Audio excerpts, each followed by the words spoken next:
But first up tonight, big trouble for the BJP government in Karnataka today after a rebellion by 14 BJP MLAs and 5 independents. This reduces the government to a minority. Chief Minister Yediyurappa now has until the 12th of October, that's next Tuesday, to prove his majority. Can Karnataka's Chief Minister, B.S. Yediyurappa, survive this latest political assault? Many MLAs, both from his own BJP as well as 5 independents, have told the governor that they no longer support the Karnataka government. And this puts its very survival in question. The rebels went to Chennai to plan their moves, and negotiators, including the Home Minister Ashok and even former rebel Janardhan Reddy, went all the way there to try and get them to change their minds. They don't know what is the law. They will disqualify after they will withdrawn their support. So they are a very junior MLAs. Nothing will happen to our government and all MLAs. Whatever the problems they have, and that all problems that can be sorted out within our party framework. But the MLAs seem firm in their resolve. They are unhappy that some of them lost their cabinet posts in the recent reshuffle, although the publicly stated reason for backing out of the government is corruption charges and development. Recently, there is a mistrust between the MLAs and the Chief Minister.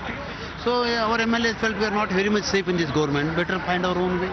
The BJP government in Karnataka has now been reduced to a minority. But rebel MLAs are quite clear. Their political future is more important than the survival of the government. In Bangalore, the Chief Minister put on a brave front and maintained that the crisis would blow over. I think within 1 or 2 days, the crisis will be resolved. Except Kumaraswamy and Devegowda family, I don't think anybody else are there. And this time it's former Chief Minister and arch-enemy H.D. Kumaraswamy who is allegedly behind the latest rebellion. He has been making a series of allegations that Yediyurappa and his family were involved in multi-crore land scams. My role is not there. The dissidency start because of Yediyurappa's lot of mistake. If all the MLAs do withdraw their support, it is bad news for the government. In the 224-member assembly, the BJP has 117 seats, the Congress 73, the JDS 28, and there are 6 independents. So the loss of 19 supporters would reduce the government to a minority, which is when all eyes would be on the JDS and the Congress to see if they could put aside their many differences and join forces once again to form the government. A challenging time for Karnataka Chief Minister B.S. Yediyurappa. After facing a series of allegations that he was involved in land scams, now it looks as if the very survival of his government is in question.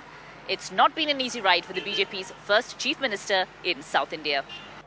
With Sam Daniel and Vasanthi Hariprakash, Maya Sharma for NDTV. And let me ask Mr. Padgaonkar right away, do you think that the BJP is going to be able to tide over this crisis? Well, the BJP wanted to be a party with a difference. It's been reduced to a party with protracted, deep differences. And it's going to be extremely difficult, I think, for this government to hold together. At the heart of it is not a matter of policies, differences over the implementation.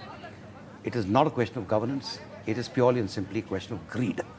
And I think it is greed that is driving these divisions, and it is greed that will undo this government.